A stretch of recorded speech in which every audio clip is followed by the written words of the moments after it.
Il est arrivé avec un sourire et une caméra. Il a dit qu'il était là pour raconter l'histoire de l'Afrique. Mais ce que personne ne savait, c'est qu'il ne tournait pas un documentaire. Il cartographiait des secrets. Il ne chassait pas la vérité. Il chassait des cibles. Tout a commencé tranquillement. Un homme à la peau claire, aux chaussures propres et à l'accent français, a atterri à l'aéroport international de Ouagadougou avec un visa touristique et un badge de presse accroché à sa chemise. Il a dit aux douaniers qu'il était journaliste indépendant, venu comprendre les défis sécuritaires du Burkina Faso et partager les voix locales avec le monde. Il a souri, parlé un français courant et dit qu'il admirait le courage du président Ibrahim Traoré. C'est rare de voir des jeunes leaders africains qui tiennent tête à l'Occident, a-t-il dit. Les gens l'ont cru. Pourquoi ne l'aurait-il pas fait? Il se comportait poliment. Il offrait de l'eau aux chauffeurs de taxi. Il distribuait des stylos aux écoliers. Il achetait du thé sur les marchés de village et prenait des photos de couchers de soleil et de chèvres. Mais derrière l'objectif de sa caméra, il filmait autre chose. Au cours des semaines suivantes, le journaliste s'est rendu dans des endroits où la plupart des reporters ne vont pas. Il est resté près des camps militaires, a marché près des lignes de chemin de fer et a interrogé les gardes locaux sur les itinéraires de transport et les expéditions de mines. Lorsqu'un soldat a plaisanté, vous posez plus de questions que notre propre commandant, l'homme a ri et répondu, c'est comme ça que les journalistes apprennent. La nuit, il séjournait dans une maison d'hôte en périphérie de la ville. Personne ne l'a jamais vu boire ou faire la fête. Mais ils ont remarqué quelque chose d'étrange. Il passait des appels internationaux chaque nuit, n'utilisant jamais de carte SIM locale. Il ne publiait pas ses articles en ligne. Il ne taguait personne. Il prétendait que tout serait publié dans un rapport spécial européen. Et pourtant, il n'y avait pas d'article, pas de signature, pas de rapport publié en France. Au début, les locaux pensaient qu'il était juste excentrique. Mais un soir, lorsqu'il a été vu près d'une tour radio restreinte, les choses ont changé. Les services de renseignement burkinabés ont commencé à le surveiller discrètement. Ils ont suivi ses mouvements. Ils ont cloné sa carte SIM sans toucher à son téléphone. Ils ont enregistré ses emails, ses SMS et ses messages vocaux. Ce qu'ils ont découvert n'était pas du journalisme. C'était de l'espionnage. Et lorsque le président Traoré a vu les preuves lui-même, il n'a pas ordonné de raid. Il a fait quelque chose de plus intelligent. Il a invité l'espion à poser ses questions directement à la caméra devant la nation. Les caméras de presse tournaient discrètement alors que les chaises étaient installées. Une petite conférence de presse avait été annoncée à Ouagadougou, organisée par le bureau de la présidence. Mais contrairement à d'habitude, il n'y avait pas de kit de presse, pas de questions imprimées, pas de journalistes de CNN, BBC ou RFI, juste quelques journalistes locaux triés sur le volet, et un nom ajouté à la liste des invités à la dernière minute. Monsieur Julien Morel, journaliste indépendant, France. Il est arrivé seul, vêtu d'un pantalon beige, d'une chemise blanche et du même badge de presse qu'il avait montré à l'aéroport quelques semaines plus tôt. Pas de trépied, pas de caméraman, juste son sac en bandoulière, son carnet et un léger sourire en coin. Il n'avait aucune idée de ce qui l'attendait. En entrant dans l'enceinte, il a salué les gardes comme s'il était chez lui. « Je suis ici pour le briefing de presse du président », a-t-il dit avec assurance. Un soldat a hoché la tête et lui a fait signe d'avancer. Mais derrière l'uniforme, les yeux du soldat surveillaient attentivement. À l'intérieur, la salle était calme, peut-être trop calme. Les caméras tournaient déjà. Un microphone se dressait au centre. Il n'y avait que 6 chaises pour les journalistes, disposées en demi-cercle. Julien s'est assis nonchalamment, a ouvert son carnet et a regardé autour de lui. Personne ne lui a souri. Personne ne l'a salué. L'ambiance était froide. Mais il a balayé cela d'un revers de main. Il pensait que c'était normal. Peut-être était-il nerveux en présence d'un journaliste européen. Puis la porte s'est ouverte et le président Ibrahim Traoré est entré, calme, le dos droit, vêtu non pas d'un costume, mais de ses treillis militaires. Il n'avait pas l'air fatigué. Il n'avait pas l'air pressé. Il avait l'air prêt. Julien s'est levé et a tendu la main. « Monsieur le Président, c'est un honneur. » « J'espérais. » Traoré lui a serré la main fermement et a répondu, « Vous avez posé beaucoup de questions sur nous, Morel. Aujourd'hui, je vais y répondre, mais j'ai d'abord quelques questions à vous poser. » Julien a cligné des yeux. Était-ce un piège? Il a souri nerveusement, faisant semblant d'être détendu.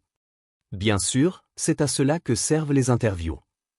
Mais ce n'allait pas être une interview normale, car Ibrahim Traoré n'avait pas invité un journaliste. Il avait invité un espion. Et les minutes suivantes allaient révéler à quel point la trahison était profonde. Les questions commencent. La lumière rouge de la caméra clignotait doucement. 6 journalistes étaient assis en silence, carnets ouverts, mains immobiles. Au centre se tenait le président Ibrahim Traore, calme, posé, sans aucun papier à la main. En face de lui, Julian Morel ajustait son col. Il avait l'habitude de contrôler les interviews. Mais cette fois, quelque chose était différent. Traore ne souriait pas. Il ne présentait pas de politique ni ne lisait de déclarations. Il étudiait Julian. « Monsieur Morel, commença Traore. Vous êtes dans notre pays depuis 23 jours, n'est-ce pas ? » « Oui, monsieur le président, » répondit Julian, stabilisant sa voix. « J'ai recueilli des histoires, filmé des locaux, essayé de comprendre. » « Comprendre quoi ?» Julian hésita. « Les défis auxquels votre peuple est confronté. Sécurité, infrastructures, relations étrangères. » Traore hocha lentement la tête, puis se tourna sur le côté. Un soldat s'avança, tenant un dossier scellé. « Vous avez visité 9 zones adjacentes à des installations militaires, » poursuivit Traore. « Vous avez enregistré 3 emplacements stratégiques déguisés en interview avec des gardes. » Julian cligna des yeux. L'atmosphère de la salle devint plus froide. « Je suis journaliste, » dit-il. « C'est ce que nous faisons. Nous allons là où se trouvent les histoires. » Traore s'approcha. « Et est-il également normal pour les journalistes d'envoyer des emails cryptés à 2 heures du matin à des serveurs enregistrés à Abidjan ?» Julian se figea. L'une des autres journalistes tourna la tête, choquée. Le soldat ouvrit le dossier et brandit une photo. Julian, la nuit, ordinateur portable ouvert, client de messagerie cryptée à l'écran. Puis une autre, Julian debout à l'extérieur d'une tour radio militaire, téléphone à la main. Et une autre, des captures d'écran de messages envoyés à un homme connu des services de renseignement burkinabé, un entrepreneur militaire français travaillant sous couverture diplomatique en Afrique de l'Ouest. Le visage de Julian perdit ses couleurs. « Je peux expliquer. »« Je vous en prie, » dit Traore. Mais Julian n'avait pas de mots. Il n'était plus sous la pression des questions. Il était sous enquête. Traore regarda les caméras. Cet homme dit qu'il est venu comprendre notre peuple. Mais en vérité, il est venu enregistrer nos points faibles, cartographier nos mouvements et envoyer nos secrets à l'étranger. Il n'est pas venu raconter notre histoire, mais écrire la sienne. Et puis, Traore dit, laissons le peuple décider s'il s'agit de journalisme ou de trahison. Le silence dans cette salle était plus assourdissant que le tonnerre. Julian Morel était venu exposer l'Afrique, mais c'était maintenant l'Afrique qu'il exposait. La main de Julian Morel tremblait alors qu'il tendait la main vers son sac. La salle était toujours silencieuse, les caméras tournaient toujours, mais l'atmosphère avait changé. Ce qui avait commencé comme une simple conférence de presse était devenu autre chose. Un procès public, une mise à pied discrète, et il était la cible. « Monsieur Morel, » dit calmement le président Traore. « Niez-vous ces photos, les messages, les enregistrements ?» Julian ouvrit la bouche, mais aucun son n'en sortit. Il transpirait maintenant, non pas à cause de la chaleur, mais parce que le plan, quel qu'il ait été, tombait à l'eau. Un second soldat entra, portant un ordinateur portable noir. C'était celui de Julian, confisqué la nuit précédente sans qu'il s'en aperçoive. Traore hocha la tête. L'écran fut allumé. « Laissez-nous vous montrer quelque chose, » dit-il à la salle. Le projecteur éclaira le mur. C'était là, une carte en temps réel du Burkina Faso avec des épingles sur les itinéraires pétroliers, les emplacements des mines et 2 dépôts de stockage militaires non marqués. Trouvés dans un dossier intitulé « À réviser ». Côte d'Ivoire propre, Cléan, dit Traore. Des exclamations de surprise retentirent dans la salle. Julian secoua lentement la tête. « Je ne voulais pas dire, ce n'était que des notes. Je ne les ai pas envoyées. »« Expliquez ceci alors, » interrompit Traore. Il leva une feuille avec un email imprimé. Mouvement des cibles prévisibles. Sécurité du palais faible près de Westgate, peut être surveillée pour un futur placement d'actifs. Le visage de Julian devint pâle. « Non, ce n'est pas, c'est faux.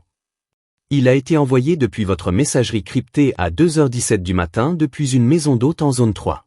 Nous ne falsifions pas les preuves, monsieur Morel. Nous les recueillons. » Les journalistes locaux regardaient avec incrédulité. Certains murmuraient des prières.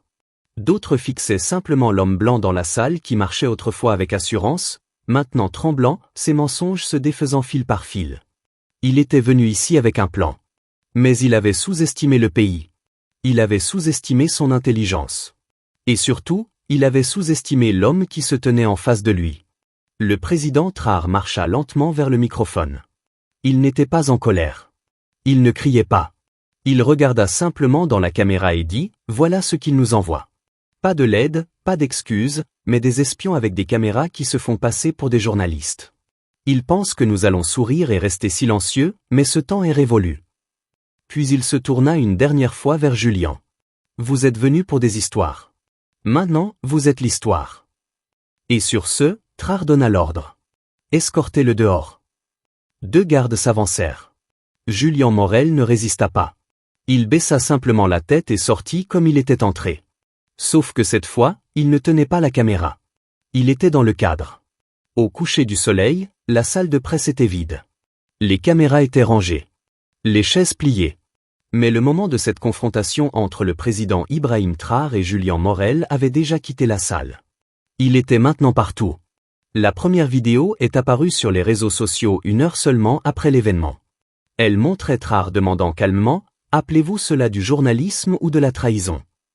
Puis vinrent les images, l'écran de l'ordinateur portable, les cartes militaires, les emails interceptés, et enfin l'homme blanc français sortant de la salle en silence, encadré par 2 gardes. Internet a explosé. Au Burkina Faso, les gens se rassemblaient dans les cafés et les maisons pour rejouer les images encore et encore. Un homme criait, il a attrapé un espion en direct à la télé. Une grand-mère dans un village près de Kaya chuchotait, nous avons attendu longtemps pour voir un président se tenir aussi droit. À travers l'Afrique de l'Ouest, la vidéo s'est répandue comme un feu de forêt. TikTok, WhatsApp, Facebook. Partout, les gens regardaient Traore renverser la situation. Ils sont venus nous étudier, mais c'est nous qui les avons étudiés. C'est ainsi que vous les gérez, avec des faits, pas avec la peur. À Sagal, des étudiants ont peint une fresque de Traore avec les mots « L'Afrique a maintenant des yeux ». Au Ghana, un tweet viral disait « Il n'a pas élevé la voix, mais il a élevé le niveau ». En France, cependant, la réaction était différente. Le ministère des Affaires étrangères a publié une déclaration froide. Nous examinons la situation et nous attendons à ce que tous les citoyens soient traités équitablement. Mais ils n'ont rien dit sur les preuves. Ils n'ont rien dit sur les cartes ou les emails ou le lien avec Abidjan parce qu'ils ne pouvaient pas. Pendant ce temps, au Burkina Faso, Julien Morel était en état d'arrestation formelle, non pas pour être journaliste, mais pour surveillance non autorisée et violation de la sécurité nationale. Il a été transféré dans une installation sécurisée à l'extérieur de la capitale. Mais ce n'était plus seulement à propos de lui. Il s'agissait de chaque microphone utilisé pour recueillir des secrets, de chaque poignée de main accompagnée d'une condition cachée, de chaque photo prise avec des visages souriants et des significations doubles. Le président Traore n'a pas fait un autre discours. Il n'en avait pas besoin. Le monde avait déjà entendu ce qu'il avait dit dans cette salle. Vous êtes venus pour des histoires. Maintenant, vous êtes l'histoire. Et alors que la vidéo continuait de devenir virale, une chose est devenue claire à travers l'Afrique. Il ne s'agissait pas seulement d'attraper un espion. Il s'agissait de se lever contre tous. Toute la vidéo a atteint Internet avant même que la salle de presse ne soit vide. Cela a commencé avec un clip de seulement 40 secondes. Le président Ibrahim Traore se tenant calmement devant les caméras disant « Vous êtes venus pour des histoires, maintenant vous êtes l'histoire ». Puis les gardes emmenant Julien Morel, le soi-disant journaliste français, hors de la salle en silence. Pas de cris, pas de drame, juste la vérité. C'est tout ce qu'il fallait. En soirée, la vidéo avait déjà atteint des millions de personnes. Sur TikTok, les gens au Ghana, au Nigeria, en Afrique du Sud et au Mali la repostaient avec des légendes comme « Voilà comment on protège son pays ». Il l'a exposé sans le toucher. L'Afrique est réveillée. Au Burkina Faso, les magasins ont arrêté de jouer de la musique. Ils ont joué la conférence de presse à la place. Les jeunes se rassemblaient dans les coins à thé, la rejouant sur leur téléphone. Les vieux hochaient la tête en silence devant leur radio. Une femme au marché a dit « Ils venaient avec des armes. Maintenant, ils viennent avec des caméras. » À la télévision, c'était encore plus grand. Les actualités nationales ont diffusé le clip encore et encore. Mais pas seulement la sortie. Ils ont montré tout. Les photos de Julien à l'extérieur des zones militaires, l'ordinateur portable avec des cartes de zones sensibles, l'email à un contact à Abidjan intitulé « Point d'entrée du palais, faible visibilité ». Personne ne pouvait le nier, pas même le gouvernement français. Mais ils ont quand même essayé. À Paris, ils ont publié une courte déclaration. Nous suivons la situation et veillerons à ce que notre citoyen soit traité équitablement. Mais ils n'ont pas mentionné les preuves. Ils ne les ont pas niées. Ils n'ont même pas essayé de les expliquer parce qu'ils ne pouvaient pas. Pendant ce temps, en Afrique de l'Ouest, le sentiment était différent. Il ne s'agissait pas seulement d'attraper un espion. Il s'agissait de voir enfin le piège et de le briser. À travers les frontières, les gens partageaient le même message. Assez. Julian Morel, l'homme qui est venu avec un sourire et une caméra, était maintenant détenu dans une maison sécurisée militaire. Pas d'interview, pas de laissez-passer presse, pas de public. Il a demandé à parler à un avocat de l'ambassade de France. Mais Traore a donné sa réponse publiquement. Nous avons une affaire plus importante à régler et elle appartient à l'Afrique. Et juste comme ça, l'homme qui était autrefois venu exposer les autres était maintenant celui qui était exposé devant le monde entier. La conférence de presse était terminée. Julian Morel était parti. Non pas hors du pays, mais dans un site de détention militaire, attendant son procès. Le monde avait regardé cela se produire. La vidéo avait atteint chaque coin du continent. Mais le président Ibrahim Traore est resté silencieux. Pendant 3 jours, il n'a pas dit un mot à la presse. Il n'en avait pas besoin parce que les preuves parlaient d'elles-mêmes. Mais le 4e jour, il est sorti du palais, non pas pour se tenir derrière un pupitre, non pas pour parler aux journalistes étrangers, mais pour s'adresser à son peuple. Le cadre était simple, une cour d'école. Des enfants étaient assis par terre. Des agriculteurs se tenaient à l'arrière, des commerçants, des chauffeurs, des étudiants et même des soldats. Ils sont tous venus. Personne ne tenait de script. Personne ne lui a remis de notes.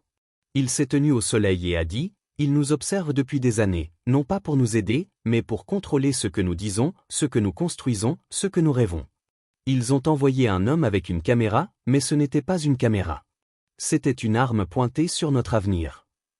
Il a regardé autour de la foule et a continué: cet homme a dit qu'il était journaliste. Mais sa carte mémoire contenait plus de cartes que d'interviews, plus d'emplacements de base que de citations, plus de cibles que de vérités. Il n'est pas venu raconter notre histoire. Il est venu la voler. Les gens se tenaient en silence. Certains hochaient la tête. Certains pleuraient. Puis il a dit quelque chose qui résonnerait à travers l'Afrique. Pour le prochain qui essaiera. Le prochain homme qui viendra en souriant avec des mots doux et des fils tranchants cachés dans son sac. Ne prenez pas notre silence pour de la cécité. Nous vous voyons maintenant. Cette phrase est devenue un mouvement sur les murs de Ouagadougou. Elle a été peinte. Nous vous voyons maintenant. Dans les vidéos TikTok à travers le Ghana et le Nigeria, nous vous voyons maintenant. Et dans les salles universitaires de Dar à Dar es Salaam, nous vous voyons maintenant. Aucune arrestation n'a été faite au-delà de Julian Morel. Aucune ambassade n'a été prise d'assaut. Il n'y a eu aucun chaos. Juste un message silencieux délivré avec un feu calme. Vous nous avez appris à tenir une caméra. Maintenant, nous savons comment la retourner. C'est ainsi que cela s'est terminé. Pas de coup de feu, pas de cris. Juste un homme pris à son propre jeu. Et un continent rappelé de sa puissance. Parce que cette fois, l'Afrique n'est pas restée silencieuse.